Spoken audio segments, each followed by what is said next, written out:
하나님과 우리와의 관계는 사랑의 언약 관계입니다. 이 신명기 말씀이 바로 그것을 잘 보여주고 있죠. 그래서 우리도 예수님을 믿는다는 것은 예수님을 통해서 나타난 하나님의 사랑을 믿고 거기에 응답하는 것입니다. 그래서 이 사랑의 언약 관계가 우리 하나님과 우리와의 관계이고, 그런 관점에서 보면 우리가 이제 성경 말씀을 이제 제대로 잘 이해하고 또 하나님의 은혜를 받을 수가 있습니다. 그래서 이 보시면은 하나님께서 특별히 택하셨다. 그래서 특별히 택하셨다. 그래서 하늘과 땅의 모든 것이 다 하나님의 것인데 그 중에서 특별히 이스라엘 백성들을 택하셨다. 기뻐하시고 사랑하셨다. 이게 그래서 성민이라는 거예요. 성민이라는 게 거룩한 백성이라는 뜻인데, 거룩하다는 건 말 그대로 구별해서 특별히 선택했다는 거죠. 그 많은 것 중에 특별히 다 내 것이지만 가장 귀하게 특별히 선택해서 부르셨다는 거예요.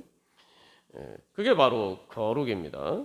우리가 이걸 보면 이제 그게 이제 우리가 연애를 하고 결혼을 하는 것과 비슷하죠. 그게 이제 가장 인간의 기본적인 사랑의 관계를 보여주기 때문입니다. 그래서 하나님께서 선택하시고 먼저 사랑하시고 이제 이스라엘 백성들에게 너희도 나를 사랑하라 말씀하신 거죠. 그래서 이미 이제 사랑의 언약 관계에 대해서 그 하나님의 프로포즈에 대해서 이제 응답함으로써 이제 하나님과 언약을 맺죠. 그래서 이게 마치 결혼 예식과 같단 말이죠. 결혼식 때 하는 그 서약과 같은 것이죠. 그래서 이게 이제 신랑과 신부의 관계에 이제 비유하고 있습니다. 그러니까 이제 그 관계에서 내가 너희를 사랑한 것처럼 너희도 나를 사랑해라. 하나님께서 그 사랑을 요구하신다. 이렇게 말씀하고 있죠. 그리고 그것은 내 행복을 위하여서 명하신다. 신명기 10장 13절에서 그렇게 말씀하고 있습니다. 이게 우리가 지난번에 나눈 그 말씀을 잘 이해할 수 있는 내용이죠. 그래서 하나님께서 우리를 사랑하시기 때문에 하나님 우리에게 사랑을 요구하시고, 내가 하나님이 나를 사랑하시면 나도 하나님을 사랑으로 응답해야지 서로 사랑하는 게 된다는 거죠.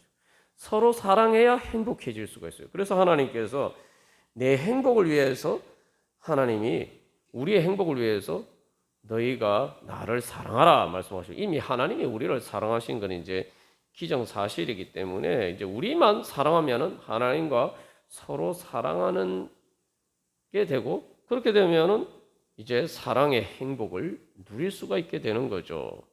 예. 근데 이제 이스라엘 백성들의 문제는 요 하나님과의 사랑의 관계에서 하나님의 사랑으로 응답하지 않는 것이 문제입니다. 그래서 이게 우상 숭배에 대한 얘기가 나오는데 뭐 질투의 하나님 이런 얘기가 뭐냐면은 쉽게 말하면 결혼했는데 불륜을 저지른 것과 같은 거예요. 그러니까 우리가 한 가지 여기서 알아야 되는 것은 이 사랑은 사랑하는 그 특별히 인격적인 관계에서 그 하나님과의 관계에서는 이 배타적인 관계예요. 뭐 결혼해서 그 부부간의 관계에서 서로만 사랑해야지, 서로를 최고로 사랑해야지 뭐 다른 사람도 사랑한다 뭐 이렇게 되면 이제 문제가 되죠.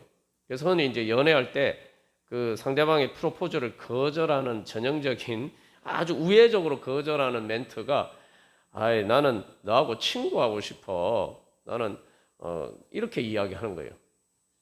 그러니까 배타적인 어떤 연인 관계가 아니라 그냥 친구에 머물고 싶다. 그냥 이 사람도 친구고 저 사람도 친구고 그런 거예요. 우리가 하나님과의 관계에서 그렇게 하면은 이제 하나님의 은혜를 못 받는 거죠. 여기서 우리가 그래서 중요한 것은 하나님이라고 하는 걸 계속 강조하죠. 하나님이다. 나는 하나님이다. 유일한 하나님이다. 그래서 하나님은 절대적인 한 번밖에 없는 하나님이기 때문에 그 다른 어떤 존재를 하나님과 같이 이렇게 놓고 하면은 그때부터는 우리는 절대적인 하나님을 인정하지 않는 것이기 때문에 하나님을 은혜를 받을 수가 없습니다. 그래서 우리가 이 하나님과의 관계는 하나님은 절대적인 하나님이기 때문에 절대적인 하나님의 은혜를, 그 절대적인 은혜, 세상을 초월하는 그 하나님의 은혜를 얻기 위해서는 하나님을 말 그대로 하나님으로 사랑해야 돼요. 그래서 그 하나님의 은혜가 어떤 것이냐. 그래서 이제 보면은 먼저 이 첫 번째로 이 하나님께서 먼저 사랑하십니다. 우리 항상 기억해요. 하나님 먼저 사랑하신다. 우리가 아무리 뭐 하나님 사랑하고 하나님이 헌신해도 우리가 먼저 사랑한 적은 없어요. 우리가 예수님 믿는다는 것도 그겁니다. 그렇기 때문에 그리고 또한 뭐 이 언약 관계에 대해서 우리가 앞에서 나눈 것처럼 하나님은 그렇기 때문에 먼저 사랑하시기 때문에 이스라엘 백성들이 잘못해도 하나님 용서하시고 중요한 것은 한번 그들이 약속을 저버렸다고 하나님의 사랑을 저버렸다고 해서 너하고 나하고 이제 그만이다 그렇게 말씀하시지 않으세요. 하나님 포기하지 않으시고 그래서 계속 사랑하십니다.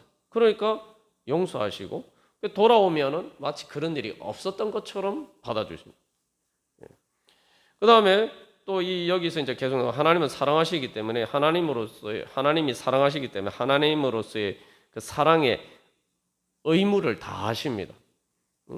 그래서 그 하나님은 사랑은 그래서 능력이 있는 사랑이에요. 그래서 능력이 있기 때문에 그냥 말로만 사랑하시는 게 아니라 실제로 구원해 주시는 거예요. 그래서 여기 애굽에서 구원해 주셨다, 인도해 주셨다 이걸 계속 강조하고 있죠. 그리고 예수님을 통해서는 우리가 이게 더 분명하게 볼 수가 있죠. 예수님 통해서 보여주신 건 하나님이 정말 자기 자신을 버리시면서까지 우리를 사랑하신다. 그리고 부활을 통해서 하나님의 사랑의 능력을 보여주셨어요. 하나님의 사랑을 이길 수 있는 것은 아무것도 없다. 우리가 그걸 믿어야 돼요. 하나님의 사랑만 믿어서는 안 되고 하나님의 사랑의 능력을 믿어야 돼요. 사랑의 능력을. 이 두 가지를 다 믿어야 우리가 하나님을 사랑할 수가 있습니다. 우상을 섬긴다는 것도 보면은 기본적으로 이 믿음이 없어서 그런 거예요. 마치 하나님이 안 주시는데 다른 우상은 나한테 뭔가를 줄 수 있는 것처럼 자꾸 우리가 이렇게 생각해요. 그러면 그때부터는 하나님이 아닌 거죠.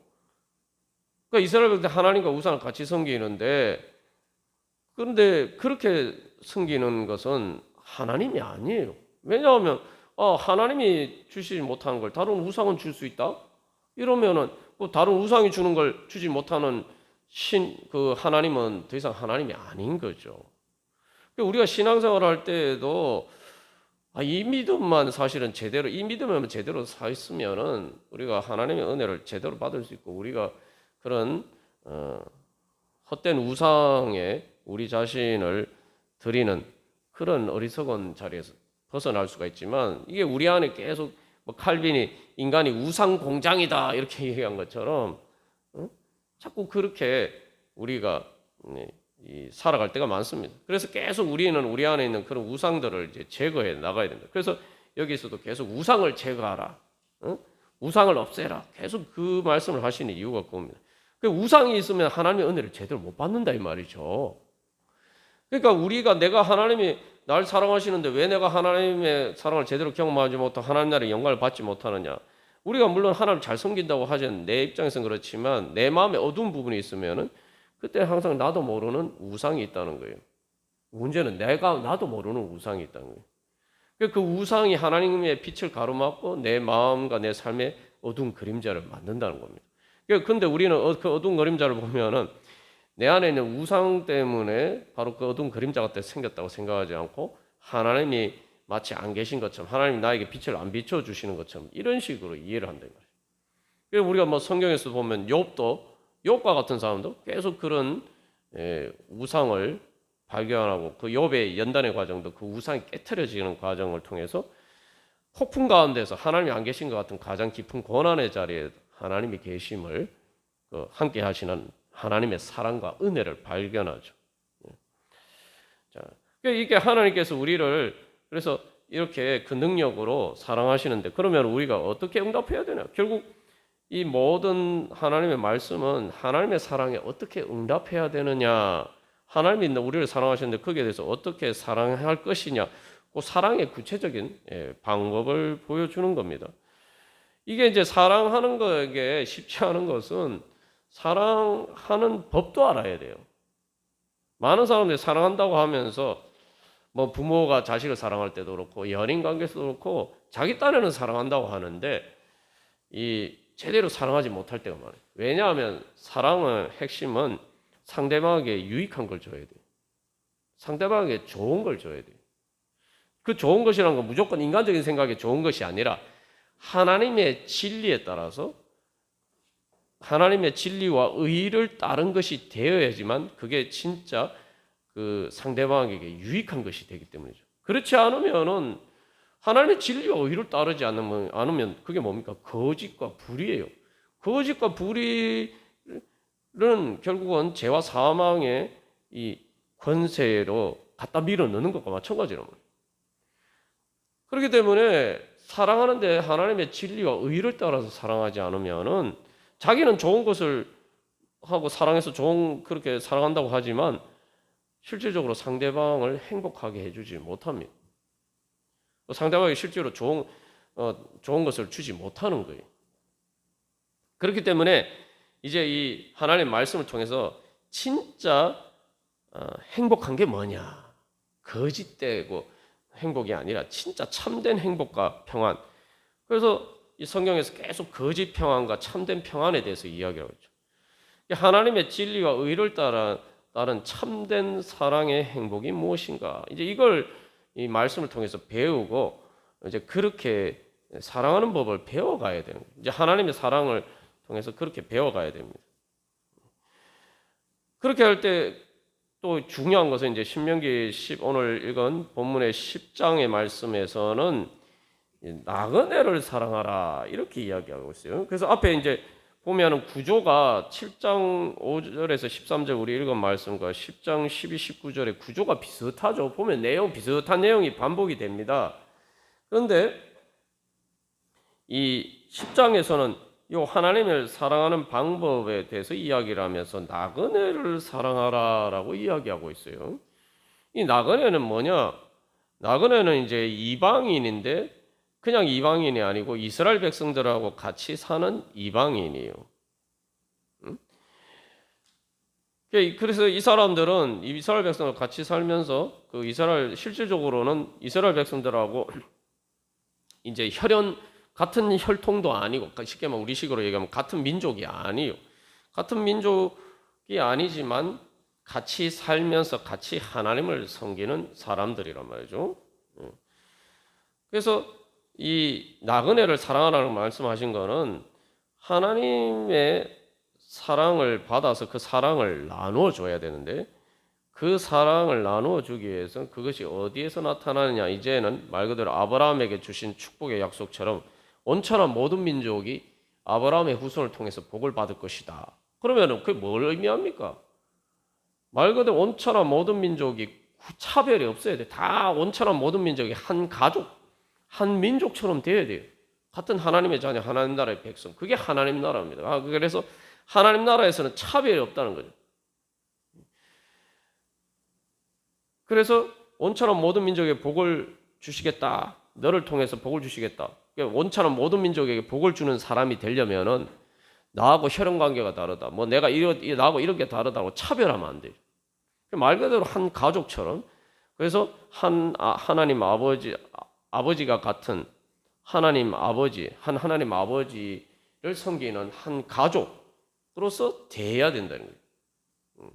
그래야지 그게 왕 같은 제사장이고. 그래서 하나님께서 이스라엘 백성들을 부르셨을 때도 제사장 나라로 부르셨다고 그랬어요. 그리고 뭐라고 말씀하냐? 야, 너희들이 특별히 잘나서 뭐 우리가 흔히 하는 말, 너희가 특별히 잘나서 내가 너희를 선택한 게 아니다.